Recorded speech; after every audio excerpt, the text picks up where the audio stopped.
ज्वाली विधानसभा हलके की पंचायत के भजेरा गांव सड़क के किनारे जेसीबी लगाकर की गई नालियों की खुदाई ग्रामीणों के लिए परेशानी का सबब बन गई है। भरी बरसात में नालियों की खुदाई से पानी का बहाव एक तरफ होने से धीमान बस्ती के घरों को गिरने का खतरा पैदा हो गया है। प्रभावित ग्रामीणों देशराज धीमान, बंसीलाल धीमान, सुनीता देवी धीमान, साहनी देवी, सुंदरी कुमारी, किशोरी लाल, रविदास, कूड़ा राम, जगदीश चंद, संतोष कुमारी व वीना देवी ने कहा कि लोक निर्माण विभाग उपमंडल अगरोटा सूर्या ने एक ठेकेदार के द्वारा रात के अंधेरे में जेसीबी लगाकर उनके मकानों की तरफ सड़क के किनारे गहरी नाली खोद दी, जबकि उन्हें विश्वास में भी नहीं लिया और नाली जेसीबी से केवल उनके ही घरों के पास खोदी गई, जिससे पानी एक जगह ही ठहरने से उनके घरों के लिए खतरा बन गया है। उनका कहना है कि वह नाले निकालने का विरोध नहीं कर रहे हैं, लेकिन भरी बरसात में नाली बनाने के नाम पर एक जगह ही खुदाई करके छोड़ा देना कहाँ तक उचित है। उन्होंने कहा कि विभाग व ठेकेदार को चाहिए कि पहले पारंपरिक पानी निकासी के लिए बने बरसों पुराने कॉजवे को बंद करने की बजाय उनकी मुरम्मत कर पानी को विभाजित किया जाता और बरसात खत्म होने के बाद सड़क के किनारे नालियां बनाकर मकानों को गिरने से बचाने के लिए डंगे लगाए जाते। उन्होंने मुख्यमंत्री सुखविंदर सिंह सुक्खू, लोक निर्माण मंत्री विक्रमादित्य व इलाका विधायक एवं कृषि पशुपालन मंत्री चंद्र कुमार से मांग की है कि जरूर पंचायत की धीमान बस्ती के घरों के लिए खतरा बनी लोक निर्माण विभाग द्वारा खोदी गई नाली को बनाने से पहले 3 कॉजवे से बहने वाले पानी को परंपरागत बहने दिया जाए और धीमान बस्ती के प्रभावित घरों को बचाने के लिए शीघ्र डंगे लगाए जाएं, नहीं तो भारी वर्षा होने पर यहां भी मंडी कुल्लू जैसा भयावह मंजर हो सकता है।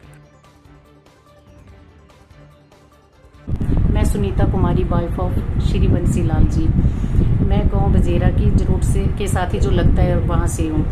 मैं अभी 29 तारीख को चंडीगढ़ में थी। मेरा ट्रीटमेंट और मेरे हस्बैंड का सुहाना हॉस्पिटल चंडीगढ़ में चल रहा है। तो रात को मुझे 9 बजे करीब फ़ोन आता है, मेरे घर में जेसीबी लगाई जाती है पीडब्ल्यूडी के विभाग के द्वारा और मेरे घर में पीछे नाली के लिए खुदाई की जाती है।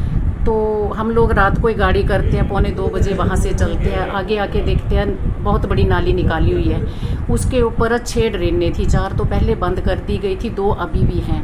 तो मेरी मांग हमेशा यही रही है कि आप थोड़ा थोड़ा पानी वहाँ डिवाइड कर दो, बाकी पानी आप थ्रू आउट ले जा सकते हो।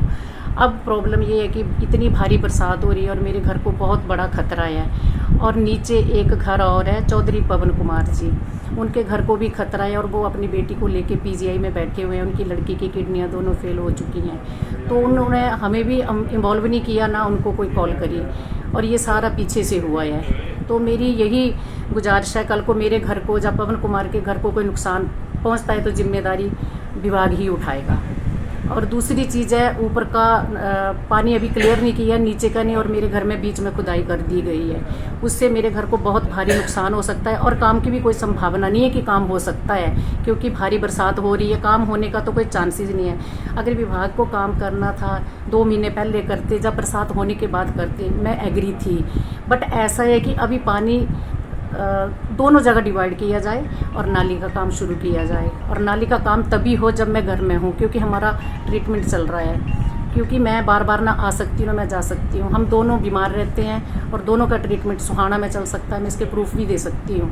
बाकी जो ठेकेदार सोमनाथ जी हैं वो पूरी तरह इन्वॉल्व हैं, उनको भी मैं यही कहूँगी कि आप भी जिम्मेदारी ले लो। कल को कोई भी मेरे मकान को क्षति पहुँचती है तो जिम्मेदार सोमनाथ जी भी होंगे, एक्स प्रधान है वो हमारे। इन लोगों ने मुझे बिल्कुल भी ये चीज़ नहीं बोली कि हम रुकेंगे या कुछ है। पहले मेरे को कॉल किया, इन्होंने बोला कि भाभी हम ऐसे ऐसे नाली निकाल रहे हैं। मैंने बोला कि रुको आप, हम आपको बैक कॉल करते हैं। मेरे हस्बैंड दूध लेने गए हुए हैं। उसके बाद मेरे हस्बैंड आते हैं, हम इनको कॉल करते हैं कि हमारा फ़ोन पिक नहीं करते हैं। और जय सुशील कुमार जी शादी पर गए होते हैं, रात को वो वहाँ से आते हैं और रात को 9 बजे जहाँ जेसीबी लगाते हैं और 9 बजे यहाँ नाली खोदते हैं। जबकि ये 2 से शायद 6 बजे तक इन्होंने नीचे की नाली भी खोदी है, ऊपर भी थोड़ा बहुत किया है। तो फिर ये चले जाते हैं। फिर मुझे नहीं पता कहाँ से इनको ऑर्डर आता है, कहाँ से क्या है, पर ये लोग रात को आते हैं 9 बजे।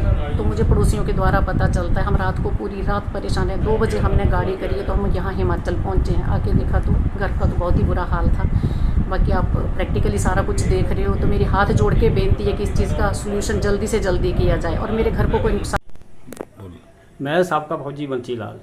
ये जो नाली निकाली गई है मेरे घर के पीछे से निकाली गई है अच्छा, नाली कोई बात नहीं, नाली निकाली जाए, मगर नाली रात के समय क्यों निकाली गई?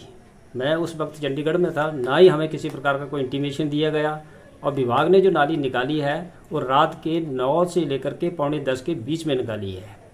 तो अब जो भी नुकसान, ये जिस तरह से बारिश हो रही है और पानी खड़ा हो रहा है उसका, तो उसका विभागीय आदमी ही जिम्मेवार हो, जो कि क्षति मेरे मकान को हो रही है उसकी भरपाई ये डिपार्टमेंटल से ही की जाए।